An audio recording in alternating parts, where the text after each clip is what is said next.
Yeah, hi, it's Mike here from Advanced Group. Today we're just going to demonstrate how to install a stair nosing onto concrete stairs. The particular type of stair nosing we're putting today is an architectural stair nosing, and the types of screws we're going to use are a concrete screw. So that's a self-tapping concrete screw, and we're going to use a combination of polyurethane adhesive.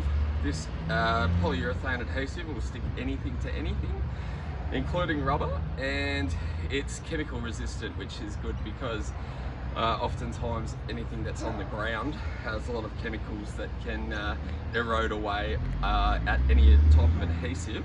So the other things that we're going to need are a rotary hammer drill with a 4mm SDS bit. We have a vacuum. We have an impact driver. We have a drill. So this particular stair nosing is a two-piece stair nosing, and we are going to do 3 holes in this piece. We could have probably done just 2, and the adhesive would hold the rest. The purpose of the adhesive is not only so that it can hold the stair nosing onto the step, but also so that it doesn't go click clack as we're going up the steps. Plus we need less fixings, mechanical fixings, if we go with an adhesive in combination with mechanical fixings. So I've pre-drilled 2 holes with countersunk holes at this stage. I'll just demonstrate one with what's called a deck bit. The deck bit self-countersinking as well as a drill bit. So all in one shot we can drill a hole and countersink at the same time, and if we've adjusted the deck bit, we can get the countersinking to the right depth without drilling too far with the countersinking.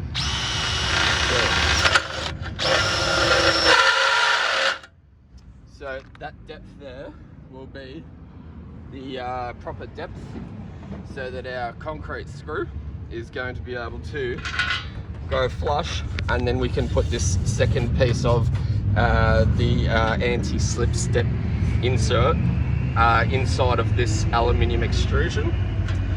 So I'll take this back out.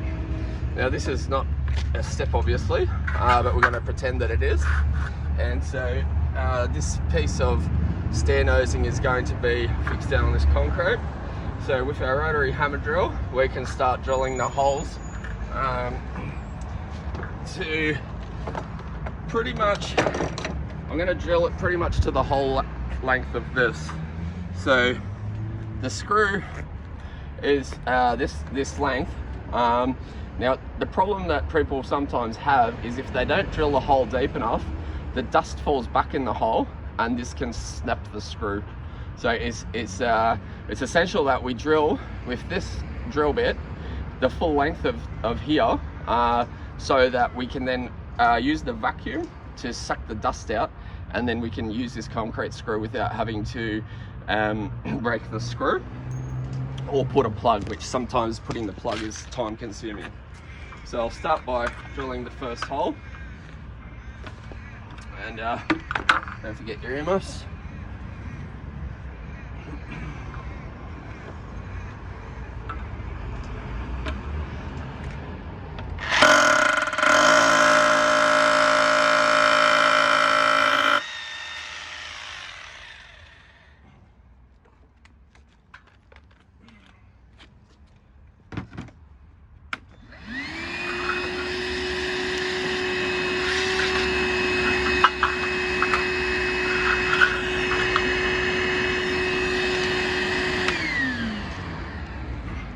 So next I might just quickly demonstrate screwing in the screw at this stage.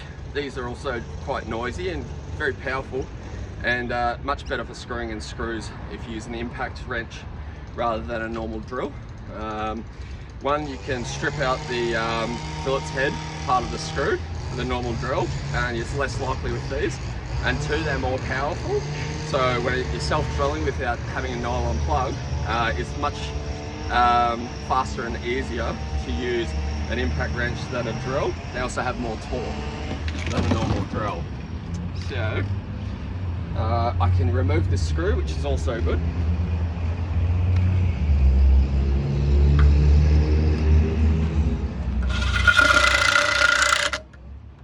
Okay. And that's done. And you notice that the part of the screw is not rounded. If you're using a normal drill, it can potentially round in there. And also, it was just quite painless. If I hadn't sucked the dust out with this vacuum, then potentially also, once it hit the dust, it might seem like it should be able to just chew into that dust, but it won't. It will break the screw. So it's essential that you pull the dust out before you put the screw in. So now we'll demonstrate the glue.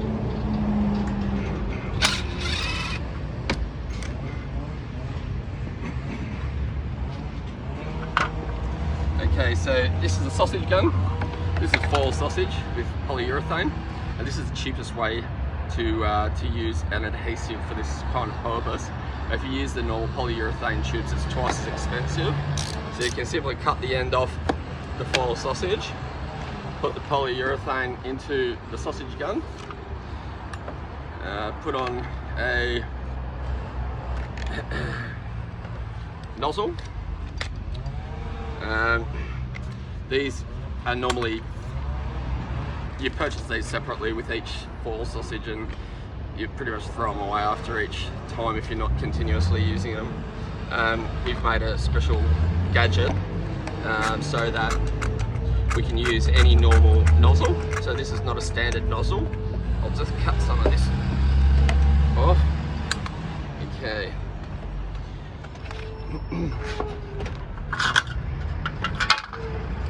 Now, with polyurethane, the more that you use, the less benefit you have. You should have 80% coverage, and it should just be a thin coverage. So the best method for this kind of thing would be a zigzag amount. So, and keeping in mind that 80% rule, and remembering it's going to squeeze out. So even though this is not 80% coverage, the fact that it's going to squeeze out is going to take up their coverage to make it approximately 80%. So you don't have to put too much, remembering that the advice from the manufacturers is sometimes less is more. So let's put this over. Now, normally it's 2 hours to tack dry with the polyurethane before you put whatever it is that you're trying to fix down.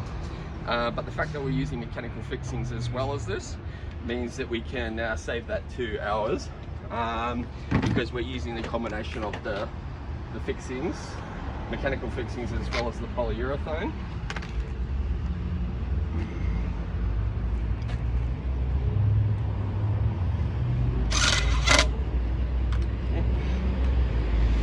The other 2 holes.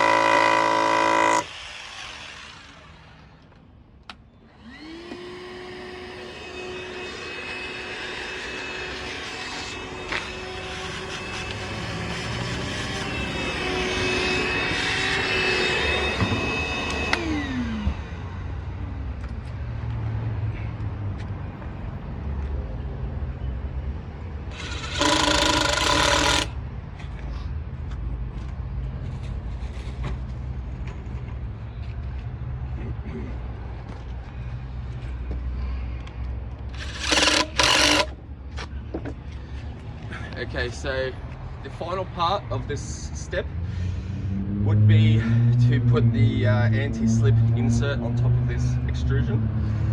We're not going to do that today. Normally we provide the anti-slip component with some special double-sided tape. It's very thin double-sided tape, and that goes in there for your anti-slip. All of these products are available to buy online from our website. and you can Google us either by here or go directly to our website. And thanks for watching.